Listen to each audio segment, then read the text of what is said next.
نعت خواہ اگر مصرع ڈالتا نا سب کہتے سبحان اللہ، یہ بھی نعت خوانی ہے، وہ آپ کی بولی کی ہے، یہ رسول اللہ کی بولی ہے، اس کو زیادہ خوش ہونا چاہیے. بولے گا تو یہ بن حضور کی شان پہ خوش ہو کر سبحان اللہ کا کیا ہوگا؟ تو یہ بن طاہرا تحیلا فی روایت مکحولا فی روایت مبتہلا مختونا مسرورا مطیبا قالت والدته اذا انا به ساجد وقال في سجوده رب هب لي امتي وكان ينادي القمر وان المهده كان يتحرك بالتحريك الفلك وكان يضيء البيت المظلم. یہ میں نے خلاصہ نکالا ہے، اگر ترجمہ سمجھ آ گیا ہے یہ برکت کافی ہے اتنا تو آگے چلتے ہیں، نہیں تو ترجمہ کی اجازت ہے. حضور اس شان سے تشریف لائے، نہلانے کی ضرورت نہ تھی، طیب و طاہر پیدا ہوئے، نہلانے کے لیے پانی لائے، اللہ تعالیٰ نے ہاتف غیبی سے منادی کرائی نہلاؤ مت، آنے والے کو نہانے کی نہلانے کی ضرورت نہیں، یہ طیب ہوتا ہے. ایک رگ ہوتی ہے ناف کے اوپر جس کو ہمارے پاس کہتے ہیں ناڑا، آپ پتہ نہیں کیا کہتے ہیں، ناف والی رگ جو ہوتی ہے بڑی ہوئی آمل جس کے ساتھ پھیلا ہوتا ہے، تو حضور اس کے بغیر پیدا ہوئے، اس کے بغیر پیدا ہوئے، مسرورن اے مقطوع السرہ، پہلے سے یہ ناف کٹی ہوئی تھی مختونہ ختنہ شدہ پیدا تھی، مطیبہ ہر بچے کے جسم سے بدبو آتی ہے الا ماشاءاللہ، لیکن حضور کے جسم اقدس سے اس وقت مطیب تیب سے، تیب مطلق والمطلق یجری علی اطلاق ہی، معنی یہ ہوگا ساری خوشبوئیں جمع کر لو، حضور کے جسد اطہر سے آنے والی خوشبو کا مقابلہ نہیں کر سکتے.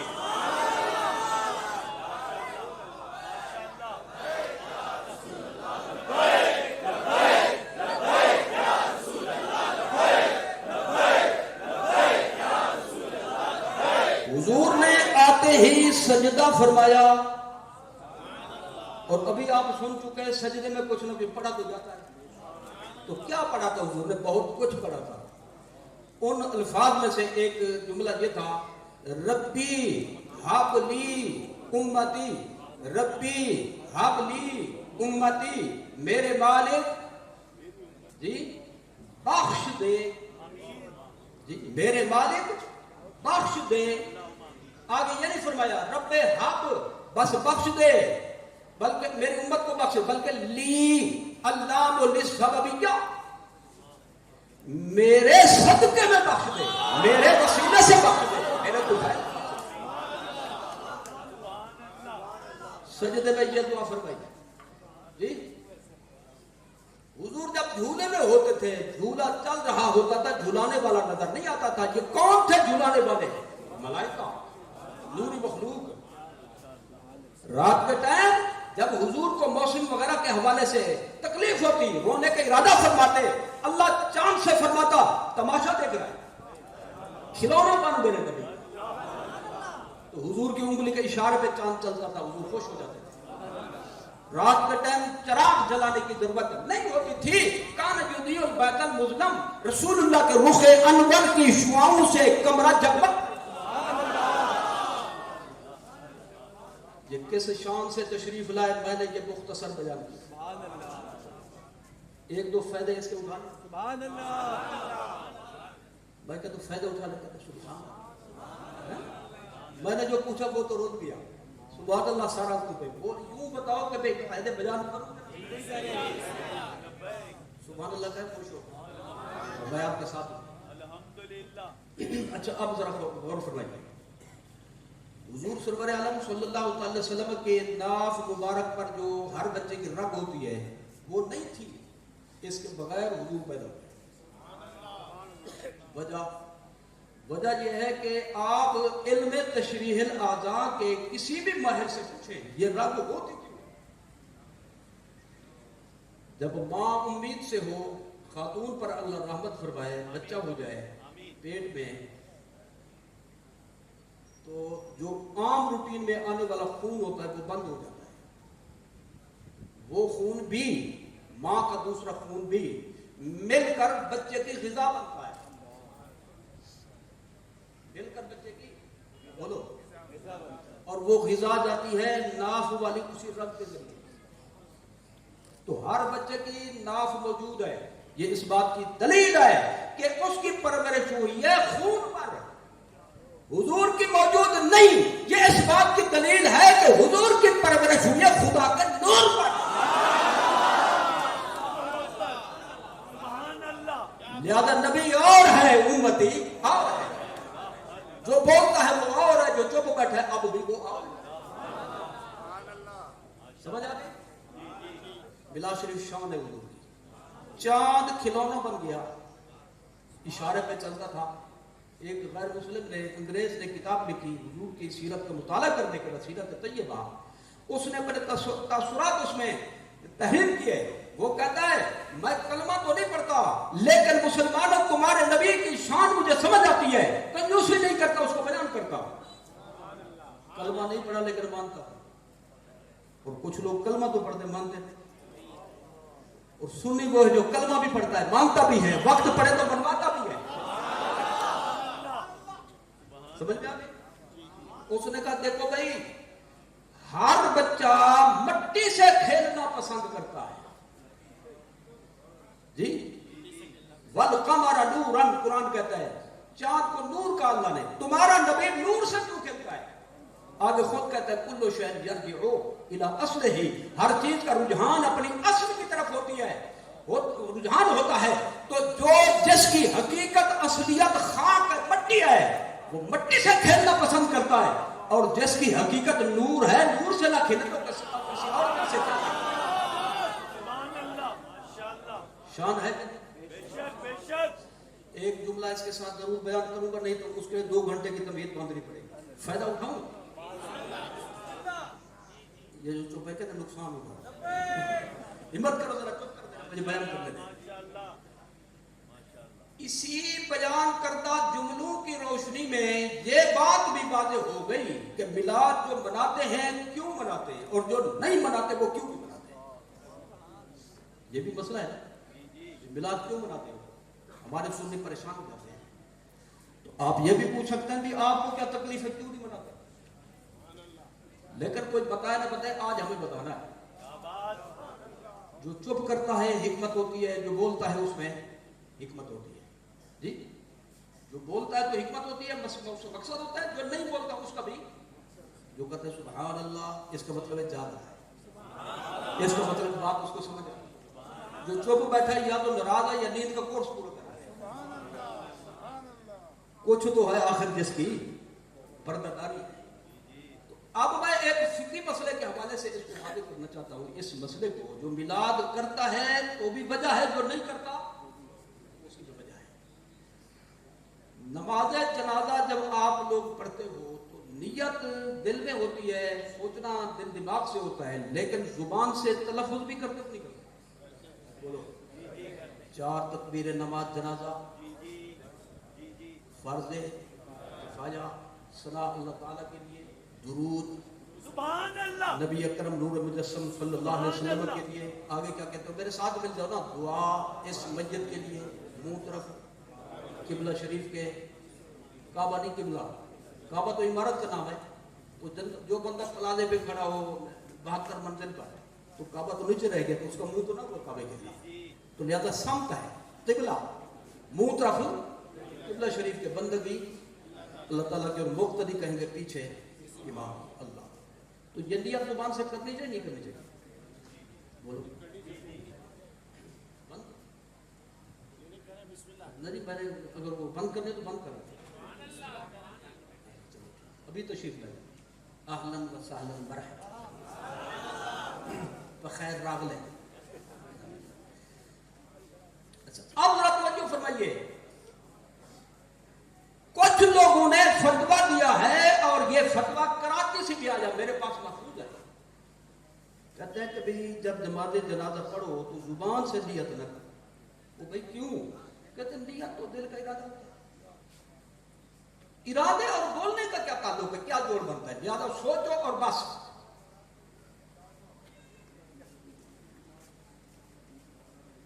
چپ کر کے سوچو، چپ کر کے پڑھو، اور سلام پھیر کر چپ کر کے جنازہ اٹھاؤ اور جاؤ، دعائی نہ مانگو، مطلب مردے دی چھڑکی نکل دی ہوگی۔ چھڑکی کا معنی یہ سمجھ گئے کچھ ہے، یعنی اس کو بھی پریشانی ہوتی بیچارے، بس چپ کر کے سارا کام کرو۔ سنی کیا کہتا ہے؟ ہم بھی یہی کہتے ہیں نیت دل کے ارادے کا نام ہے، لیکن سوال یہ ہے کہ زبان سے کرنا ٹھیک ہے کہ نہیں؟ ہم کہتے ہیں زبان سے بھی کرو تاکہ ظاہر بھی خدا کی بارگاہ میں حاضر ہو اور باطن بھی خدا کی بارگاہ میں حاضر ہو۔ تو دل و جان سے، زبان سے بندہ ہر طرح سے رب کی بارگاہ میں موجود ہو، حاضر ہو۔ یہ بڑھ کر ہے، یہ صرف سوچتا ہے، یہ بڑھ کر تو نیکی بڑھ گئی جی۔ تو اگر زبان سے نیت نہیں ہوتی تو حج عمرے کی نیت صرف سوچتے ہو یا زبان سے بولتے ہو؟ ہمت کرو، ایک دل ہوا اقرب للتقویٰ، تو وہاں جائز ہو جاتی ہے، یہاں ناجائز ہو جاتی ہے جی۔ حج عمرے کی نیت زبان سے بولتے کو نہیں بولتے؟ جس نے کیا چلو وہ بتا مجھے، بولتے ہیں، تو پھر وہاں کیسے آ گئی؟ تو جواز کی بات نہیں، اس کی ضرورت کی بات نہیں کہ زبان سے بولنے کی ضرورت نہیں، بات ہو رہی ہے جواز کی، جائز ہے کہ نہیں۔ کسی نے زبان سے کہہ دیا تو پھر کون سا جرم کیا؟ ہم کہتے ہیں بولنے سے دل بھی اللہ کی بارگاہ میں حاضر اور زبان بھی اللہ کی بارگاہ میں حاضر۔ اور ایک فائدہ یہ ہوتا ہے کہ جس کو نیت نہیں آتی وہ سن کر وہ بھی سمجھ لیتا ہے۔ آپ کے پاس ایک بندہ ہے، میں نے نماز سیکھ لی ہے، آپ نے سیکھو، وہ کیسے شروع کرتے ہیں؟ وضو کرو، پہلے نیت کرو، پھر وہ کہ نیت کیسے کرنی ہے؟ آپ کہیں کرنی ہے، وہ کہتے ہیں کیسے کروں؟ بس کرو، ہو گئی، پھر نیت بھی ہوگی، نماز بھی پڑھی گی۔ اس کو لفظ سمجھائیں گے نہیں سمجھائیں گے؟ تو جس کو نیت نہیں آتی لفظوں کو سن کر اس کو طریقہ ہے، ٹھیک ہے یا غلط؟ تو پھر تو اگر زبان سے بولنا ناجائز ہے تو جب آپ نماز پڑھنے جا رہے ہو تو کوئی پوچھے السلام علیکم، وعلیکم السلام، بھائی کہاں جا رہے ہو؟ آپ کہیں وہ کدھر جا رہے ہو؟ کیا کرنے جا رہے ہو؟ آپ زبان سے بولو تو نہیں بولو گے جی؟ تو سننے سے بندے کو مسئلے کا پتہ چل جاتا ہے، یہ فائدہ ہو جاتا ہے اس کا۔ ایک بندے نے، بابے نے آخر عمر میں مسئلہ سنا کہ جو کسی غیر مسلم کو کلمہ پڑھا دینا جنت تو اس کے لیے پکی ہے۔ اس نے کہا آج تک تو یہ کام نہیں کیا جنت والا، چلو یہ کام صبح کر لیں گے، جنت بالکل آسان طریقے سے مل جائے گی۔ راستے میں بیٹھ گیا، ہر ایک سے پوچھتا ہاں بھائی تو مسلمان ہو کہ غیر مسلم ہو؟ ایک غیر مسلم آ گیا تو اس کو بیٹھو، بیٹھ گیا، کلمہ پڑھو۔ اس نے دماغ صحیح ہے، میں غیر مسلم کلمہ کیسے پڑھوں؟ پڑھتا نہیں پڑھتا، آج پڑھنا پڑے گا۔ اس نے کہا بابا دماغ خراب ہے تیرا، کیا کہتا ہے؟ میں نہیں پڑھتا کلمہ۔ اس نے کہا آخر الکلام بتاؤ، پڑھنا تو نہیں پڑھنا؟ اس نے کہا نہیں پڑھنا۔ طاقتور تھوڑے سے تھے، پٹخ دیا اور پھر جوتا اتار کر مالے شروع کر دی۔ جب دیکھا کہ یہ تو مار دے گا، اس نے کہا بابا میں پڑھتا ہوں، مجھے بتاؤ تو صحیح پڑھوں کیسے؟ اس نے کہا آتا باتا مجھے بھی نہیں ہے، پڑھ دے گا۔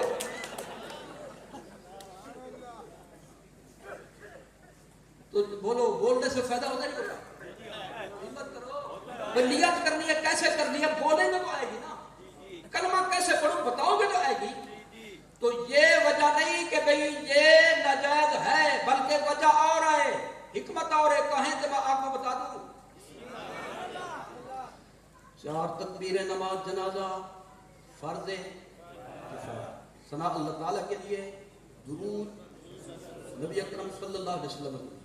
جب مولوی یہ نیت کرے گا تو سننے والے سارے کہیں گے اوے یہی تو تھا جو اذان کے ساتھ نہیں پڑھنے دیتا تھا۔ اب یہ مان رہا ہے کہ جنازہ بھی نہیں ہے، جنازے کو بھی رنگ نہیں لگتا جب تک حضور کا درود نہ۔ جواب نہیں تھا تو کہتا ہے بس چپ کر کے پڑھو۔ اس کے بعد کیا کہتے ہیں؟ دعا بولو، واسطے حاضر زندہ کے جی